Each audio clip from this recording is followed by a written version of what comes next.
continuing the example, I said that before technology was low, and this is part 2 actually, and I was explaining example in part 1, and now continuing this part.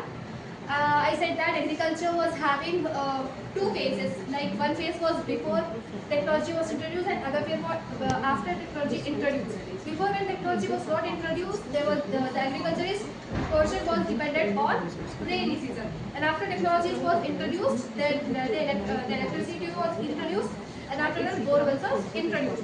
So they was using the groundwater through borewells for agriculture. So now, when they started using borewells, there was impact. There was two phases in impact. Impact of using borewells have two phases. Phase 1, phase 2. In phase 1, they was having relief from type of mentality that like now when the rainy season will come, before that we need to work in sunny days, and after that we need to wait for rain. That stress they was having, and they got stress relief from that stress, and water was available in plenty through borewells, and they used as they used to water, and when the rainy season was not there, and during the rainy season they was using rain, and that rain water was getting filled in the groundwater, and in which groundwater was getting recharged. As they was using water after rain, the water was getting filled up to here again, and this was called as recharge.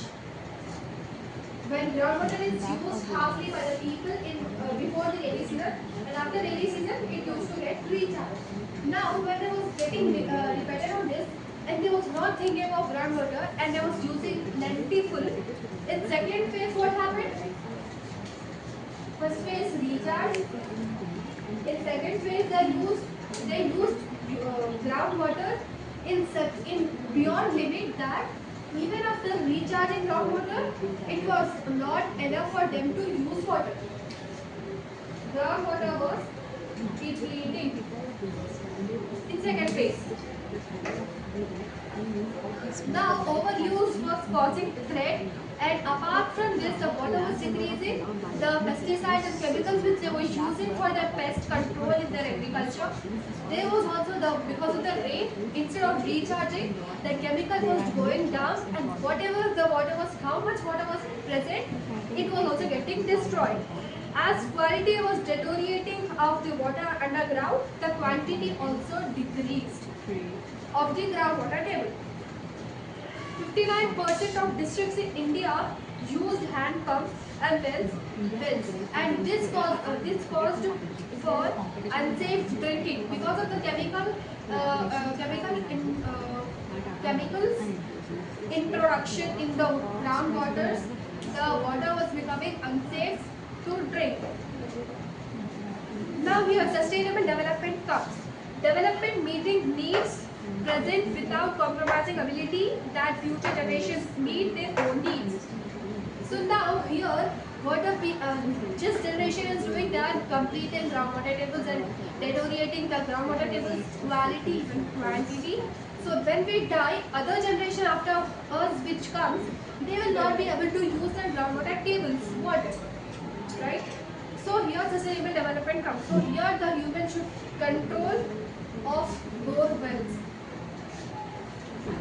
When there is better quality in everything of environment, ozone, environment and climate and water, then everyone will be happy, and after when we are happy, so the generation which comes after us, they will be also happy because of the environment, the resources left.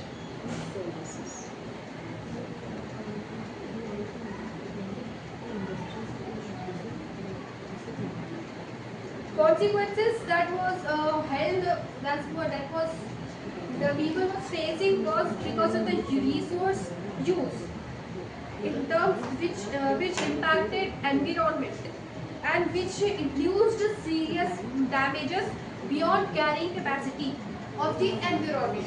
What was the consequences of the people? That when they was using resources beyond their limit, their carrying capacity of the environment was decreased, because having serious damages to the environment. That was the major consequence of the people. Now here I'll say you one more example of pesticide.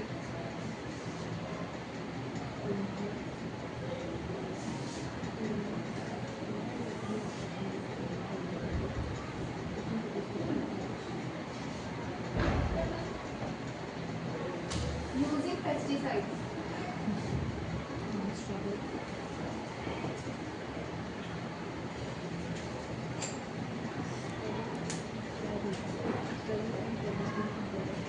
Now, pesticide is mainly used for killing of insects which are harmful for even human, even for crops, even for birds, living organisms basically. So, there are two examples. One example is written by Rachel Carson, and another is about Peter Suhan.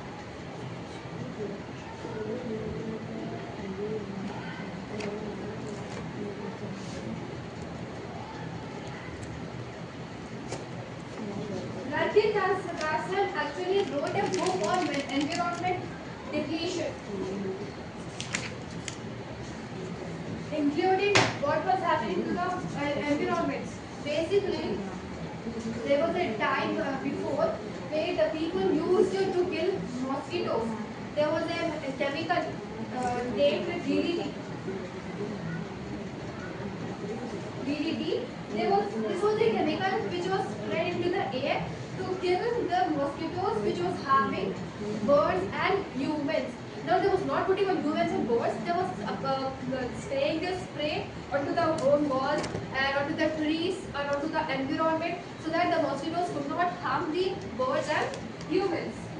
And which later was causing serious damages, serious health issues of human, and bird was not able to produce more hatching, more eggs, and there was dying, and the species were getting declined, and humans was getting the DDT spray was directly affecting on humans nervous system. So this was causing a lot of issue. So the DDT was bad. So Rachel Carson included DDT spray in the environment causing harm. And other pesticide named as endosulfan.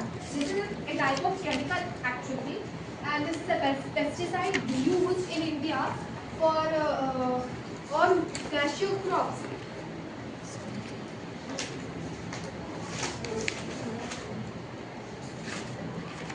Endosulfan in 1976 in India, endosulfan was sprayed by a helicopter over 15,000 acres of land. 15,000 of land was sprayed through helicopter, means from through the height and on cashew crops for pests. And this was continued to 25 years. So you can imagine what was polluted in this. Whenever it was getting polluted through helicopter, the air was getting contaminated, water was, the spray which was falling to the water bodies, that was also getting contaminated, and environment was also getting contaminated, and this pest, the crops which was there in the soil was also getting contaminated because of the chemical endosulfan. Agriculture workers plus local people who was working in agriculture in those cashew crops, they was also getting serious health problems. And 5,000 people died because of they suffered from this. They suffered from the cancer due to this spray. This spray generally increase in well-being after the court have observed this serious damages, so they have banned this endosulfan, and after that we observed that general increase in well-being of people. And if we see, when we pour pesticides into the crop, so 1% will kill, 1% of the chemical will kill the pest, pest through pesticide, and 99% will enter into the food, water and environment causing pollution. And this here I'll end my seminar and give part B in other video, sharing people's right to the environment. Thank you.